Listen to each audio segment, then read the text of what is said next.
Chris Drury doesn't have to hit home runs on every single deal, but he needs to get It's something critical. of value in each Yes. deal. And I don't think he will make a deal just to make a deal. Right.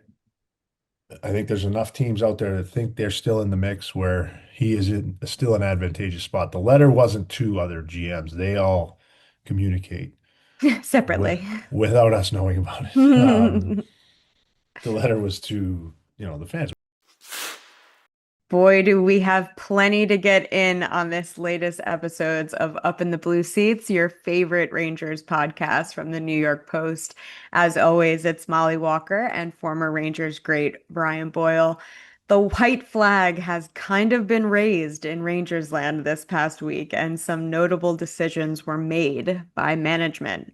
I hate calling it this, but we have to call it what it is. The letter 2.0. Chris Jury took a page out of Jeff Gorton's book and penned a letter to the fan base to acknowledge the disappointment with how the season has gone and his intentions moving forward. If you have not read the full, it was like 300 plus words or so, I suggest you go and read it. But if not, some of the notable key points made in the statement were with our position in the standings and injuries to key players this season, we must be honest and realistic about our situation. We are not going to stand pat. A shift will give us the ability to be smart and opportunistic as we retool the team. This will not be a rebuild. One more time. This will not be a rebuild. This will be a retool built around our core players and prospects. And later on, they go to say that that may mean saying goodbye to players that have brought us and our fans great moments over the years. Brian, what was your reaction to the letter 2.0? Um, it was it was interesting. It was sort of just so go to the meat of the letter, really. When they got the news, Fox and Shesterkin, and understanding the sort of landscape and predicting sort of what the NHL as a league was going to trend to doing. You look at like maybe two trade deadlines, and there's pre-Olympic and post-Olympic. Now, Yep. where they are as a team, and I'm gonna just reiterate what I've said. Like defensively, the first 25 games of the season, they rebuilt themselves. They Hmm. reinvented themselves. They couldn't score goals, especially at home. And those points, you can't go back and get those points. They're gone. Now, where you are in the standings, exactly what was said, where you are in the standings, do you have veteran players with value that in 3 or 4 or 5 years maybe aren't going to be, regardless of what they've been in the past, maybe they're not going to be what their contract says they should be then. So, okay. And they have value now, and there's teams that want them now, teams that are willing to risk, what they'll be in the future for now. Right. Can you get something back for that? So what I read into all those words is we're going to make changes now while we can. We don't, it's maybe unlikely we get in the playoffs this year because we want to win a Stanley Cup. Next year, we expect to be in the playoffs because of the moves we're going to do right now. Hmm. The players and the coaching staff, I know, are still trying to get in the playoffs. So they are not waving any white flag, obviously. And look, their response was good. I mean, they went to Philly and did what they had to do, especially for the first two periods. But, you know, we'll see. They're still undermanned. Adam Fox, regardless of what people think of him, is an elite defenseman who helps Hmm. them and doesn't help them just in one area. He helps them in every area. And Igor Shesterkin is the top five goalie in the league. So top three, maybe. Um, that's where you have to just reassess. It's like, are we gonna make up these 6 points, or it might be 8 points now to get in without those two guys? Or what's the most prudent path forward? And that's where the letter came out. I think when we do get a chance to speak to Chris Jury, which we don't know when that's going to be, it might be closer to the trade deadline. Obviously, the requests have been made given such a major declaration, but I think the number one question is what his timeline back to competing, I guess, like full-fledged would look like to him. Like you said, do they expect to be competing again next season for the playoffs, based on the moves that they're able to complete before the trade deadline this season and in the off season? Um, but obviously we haven't been able to ask those questions, but given the way that the letter is phrased, that's kind of what it seems like, that Yeah. they do expect to be competing again in the next 2 to 3 years. So in that sense, you look at what the roster looks like now and what their lineup looks like now, and now it's going to be about identifying what the core looks like to him moving Hmm. forward and the one that he wants to build around. So I guess, going through the roster, is there certain guys that you really think should be prioritized in this, moving Uh, forward to move or to keep? to keep? Yeah, I know. I mean, you got If it Mika, is, JT yeah. for sure. You got Fox and Gavrikov for sure. You got Igor for Igor. sure, Yeah, for right. sure. And that, I mean, That's how that's I think. look. The teams usually in situations like this, it's like you go to St. Louis. It's kind of like anyone. Hmm. I mean, with the exception of maybe Broberg because they just resigned him and they obviously identified him. But they're not in that position. Look, like Mika this year has been. Artemi was hurt in the beginning of the season, and it's clear that he's not being resigned and he's being shopped. I Yes. mean, and we'll get to him in a second. But Mika this year has been, Bread's been hurt at the beginning of the year. JT hasn't been healthy all year, Hmm. and Troach has been out. Troach missed 14 games, so Hmm. the burden's fallen on him. And like again, he was snake bit in the beginning of the season, and you look at where he is now, and if those go in, he's Yeah. up in the top 10 of the league. Hmm. Add into what he's done and on the penalty kill and 5-on-5 and how he's defended. Like that is so important and so huge and such a bright spot for the future Yeah. because after last year you'd kind of worried there's a lot of term left on this deal. It's kind of not one you can maneuver from, but he's held up his end. He's been fantastic. JT will be healthy and I think he'll be fantastic because what he's doing right now in the last 3 games, he's got 6 points, 2 assists in each game. And I know it's not easy for him right now. Mm. Number one, the pressure, what he's wearing this and probably puts a lot of heat on himself, just knowing him as a person. And physically, he hasn't been 100% all year. It's Hmm. hard to perform and it's hard to play every other game or every other day and put up numbers when you're dealing with the stuff he's been dealing with. So, as far as young guys, it's going to be, and this is where you earn your supper as a GM, Right. like identifying what they mean to you, what you think they're going to become as players, what you're willing to part with them for. And,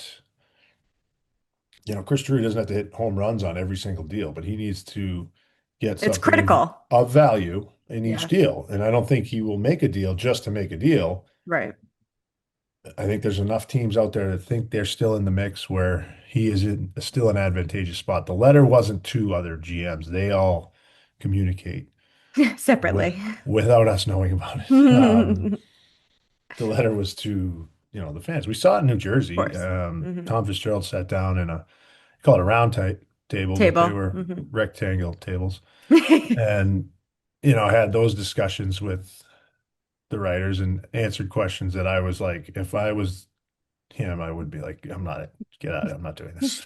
So credit to him, I guess, but also he didn't have to do that.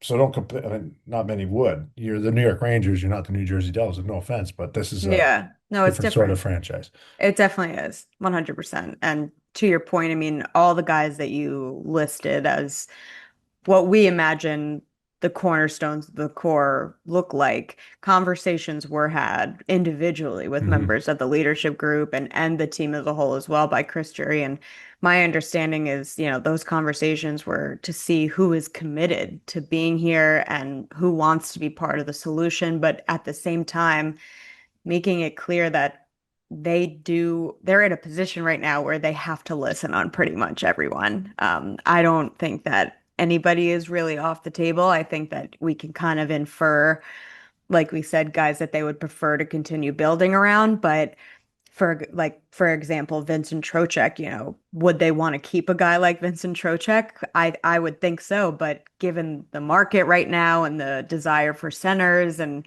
Yeah. maybe they get a deal that they just can't say no to. So I think that was part of the communication process, which I think that they Well, naturally are trying to focus on after last yeah, but season. like, look, let's look at Trocheck for a second. You Yeah, get a few pieces for him and say they're great pieces, and it fixes whatever you think needs to be fixed, and you're pushing or you're in a playoff spot, and then you're going to be looking for Vincent Trocheck again. And right. there's not a lot of Vince Trocheck. There's probably zero out there for Yeah. $5 million.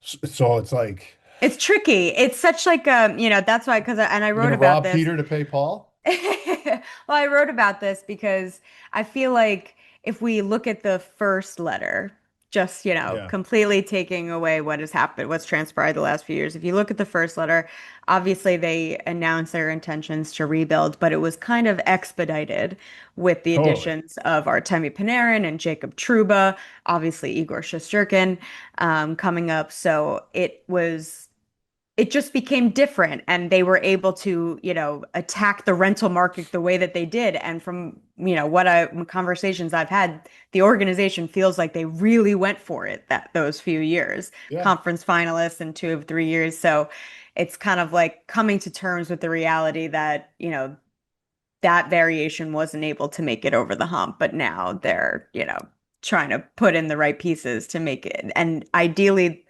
they want to be back into being competitive in a short term, but then it gets a little dicey because if you're trying to, it seems like they're still trying to expedite it, but it didn't work the last time around. So it's kind of like, Well, I mean, how do you know? you went from a full-blown rebuild to two conference finals. I mean, I'd say Yeah, that worked. You didn't win a cup. One it team wins the did. cup.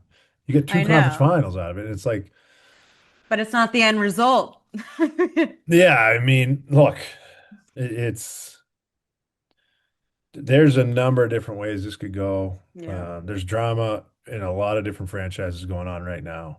Oh, yeah, that's for sure. And so you just sort of see if something could something could come up. And the timing of it is there's enough time to sort of it's in the back of everyone's head. Writers are going to Right. continue to write about it, and not just you guys who are there every day. It's going to gain more steam, and you never know. There's Hmm. who knows what GM is like. I have one more play here, and if it doesn't work, I might be out of here type thing. And so you try to take advantage of that if you're Chris Drury.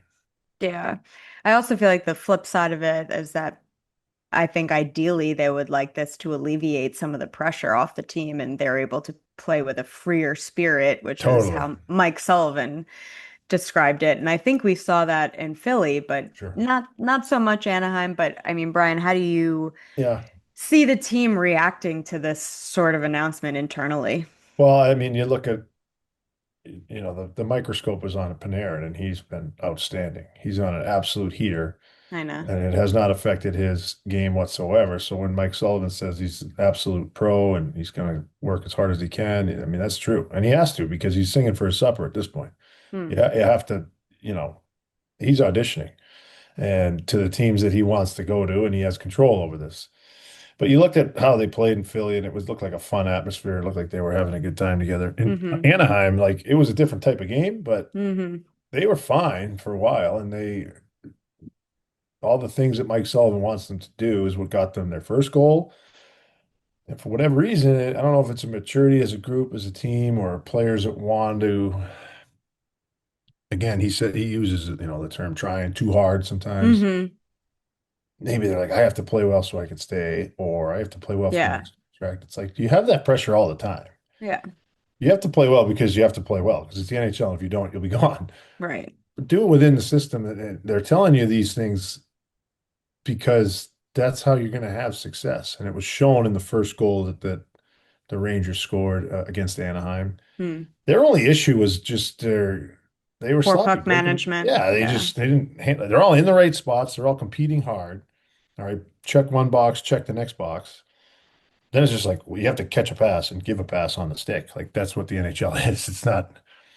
It's not if you try Power hard, play, the power play is power good. play, I think looks good, But looks much it was better. actually even that was sloppy, but Hmm. they're obviously elite mature players where all right, it's sloppy, all right, it's sloppy, and then the Panarin goal, there's 40 seconds left or whatever, there's no panic. They try a different sort of breakout, it's a goal. And the Gavrikov goal was like Trocheck does a ton of work, doesn't get enough credit for how much he does on that power play, but They gets almost had behind the the net. equalizer Well, then they in the hit the third post. period. And Yeah. that was like, they're doing face-off plays. It's the passion, none of that has moved at all. They're trying to win hockey games, which is, sometimes can be the worry. Spencer Martin played really well. He had some big Hmm. saves on the penalty kill. It's just like, that Anaheim team, they lost, they didn't win for 27 days. And Yeah. then they won three in a row. They went back to back against LA. So the league's weird. The league is weird this year. There's ups and downs. Yeah. It They looks got a pretty lot of good. guys on that team that probably have some extra juice playing the Rangers as well. So Yeah, but Kravitz didn't look like, you know, he didn't do a ton. I mean, Strom, it's like it's been long enough. Trouba obviously factored in Trouba definitely uh, factored in. on the power play, but again, that was just like a poor puck management. Where Yeah. you don't have to panic. But the efforts, the efforts there from what I've seen, I've been around them, and they wear the losses and Hmm. they're trying to pull themselves out of it. So Um, I was curious, obviously you were in the league when the Rangers released the first letter. What does yeah, that signal to the opposition? I mean, what do you remember about hearing that the Rangers do that, and what do opposing players think about that? you It's a know little what? unconventional, that's all. Yeah. So when you're playing, you can't really pay much attention to it, right? Yeah. It's like, oh, their management sent this letter out. Well, sometimes that lights a fire. And some guy you never heard of is like, I'm going to earn my spot tonight. I'm going to win over the Garden Faithful tonight. So I mean, you better be ready as an opposing team going in there. Um, but because it was the Rangers, I watched like Henrik's press conferences, and there's still talent there. There were guys there. You trade away McDonough, and I was like, okay, um, I wouldn't have done that, but that's what they did. And you realize, okay, that's what they're doing. But when you go into a building, it doesn't affect you at all. It's almost the same as like, well, it's actually much different, I guess, as a player, as now as an analyst, like Barry Trotz spoke earlier this year. And now like I have guys on that team that I know and I played with, and I'm like, man, that must be brutal. But like, are they like I hope they're doing okay. And now they've turned Mm. it around. It's kind of like a good story because they're out Right. west anyway. Who cares? Um, it's just news. So it's something to talk about. But again, there's so much pressure on you as a player when you're playing that you're like, oh, okay, read Yeah. that. And then what are we doing in practice? Because I don't want to get traded or sent down or cut.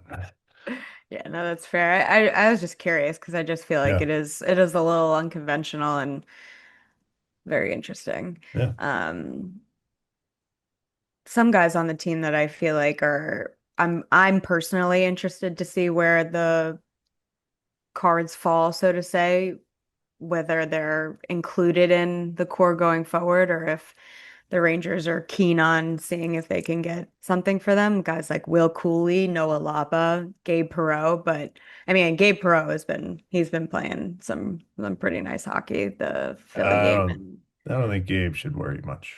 I don't think Gabe is worried. No, I don't think Gabe should worry either. But again, from my understanding, is they are listening on everyone. Yeah. So I'm curious to see kind of where those three guys lay as well. Yeah. I mean, but again, with them, like Perot is probably in a little bit of a different category. He's still trying to find out how he can really use his talent like he Mm, can, and he's getting there um, with a great attitude.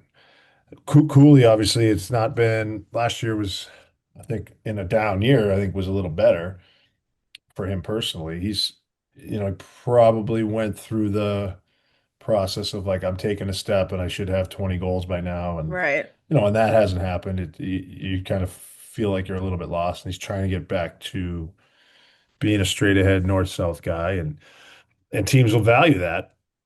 So there could be some worry involved with now. Is he worried about that, or is he worried about his game? And those are hard positions to be in because you can tell a guy that he knows that, but it's easier said than done. And with Laba, like I talked to him about it he looks like an actually. important piece, and this is Yeah. his first year, and he doesn't, Hmm. you learn more about the business every year you're in the league because you Yeah. want to be quiet and be a first year player when that's the case. But you just try to listen. I'd be curious. What did he say about that whole thing? No, he was, he was a pro about it. He said he's just focusing on the things that he control, and it doesn't All really right. change his mindset much because, like you said, he's a young guy on this team that is thinking that he needs to give 110% every day Yeah. just to keep his spot in the lineup to begin with. So he definitely has that sort of mentality. But we did talk about because I hadn't seen anybody really talk to him about the Tom Wilson hit. We had a pretty good laugh about that. He said he obviously watched the replay and was like, Oh, big boy. I was like, what'd you say? I he was is. welcome to the NHL moment. And he was like, and the fact that he scored after, I was like, what just happened? I know. That guy's That different. was crazy.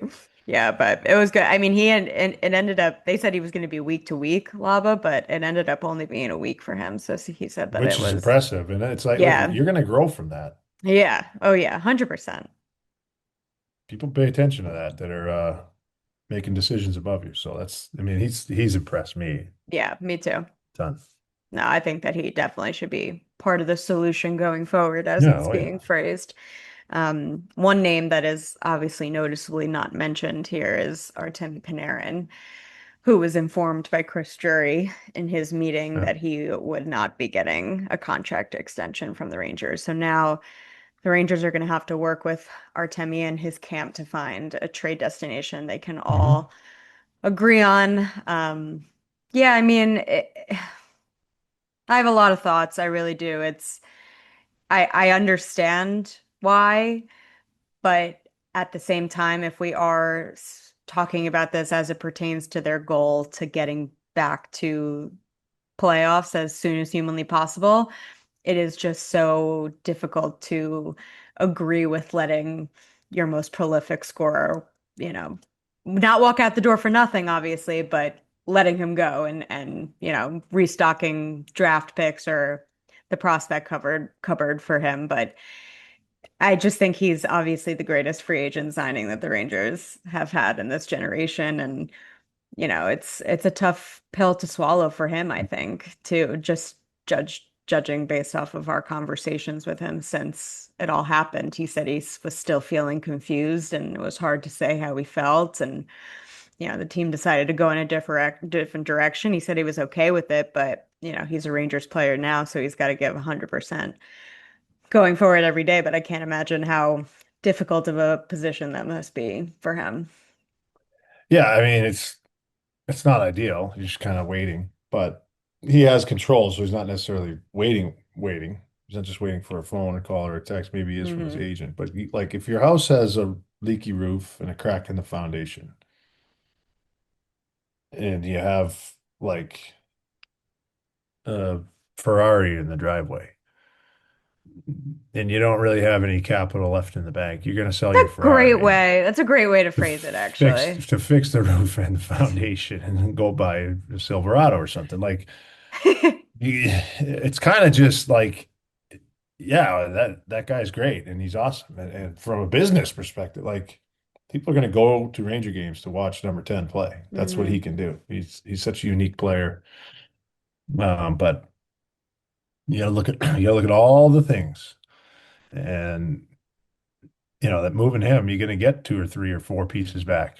Yeah, I was A gonna draft say pick or two, a prospect, and an NHL player. it's a That's where haul. it starts and ends. And Yeah. or you're going to get a player that maybe has shown unbelievable upside or has played well in the past, and the team just doesn't want to commit Mm. long term, and you think you can get through to that player. And I'm looking at Dallas. I'm looking at Yeah, I was gonna say, what are your a suggestions pretty good where you player in could see Dallas. him?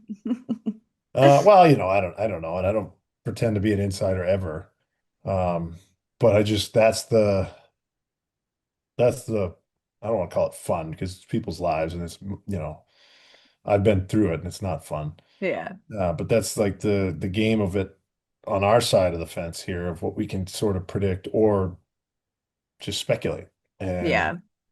but again, who the hell knows? It's an asset that you have that's very valuable, but you have other things that need tending to.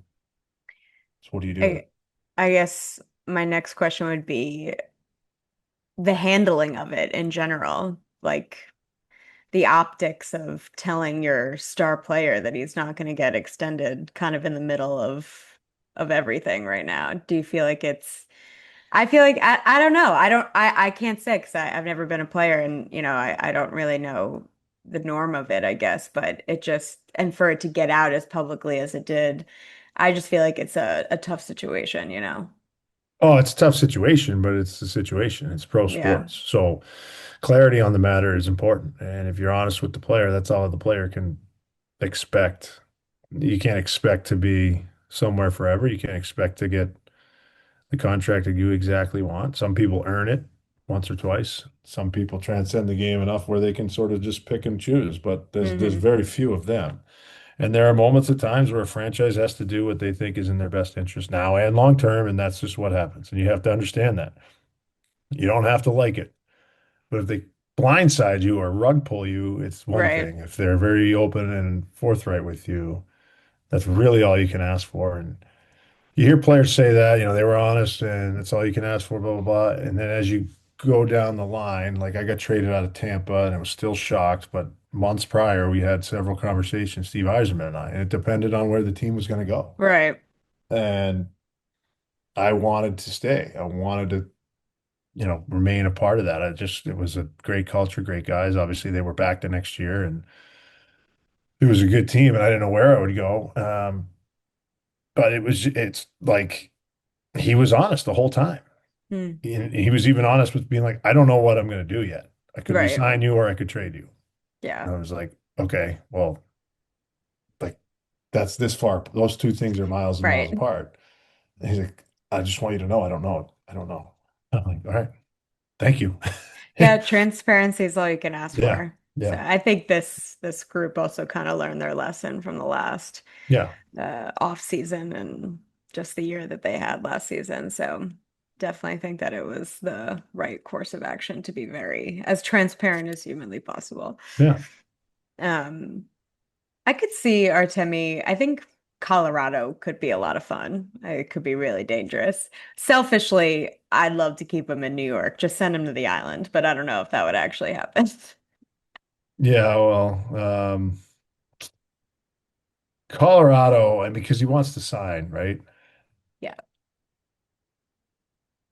Yeah, I don't know how high that cap is really going to go because you got Yeah. McCarr, McKinnon, Natchez.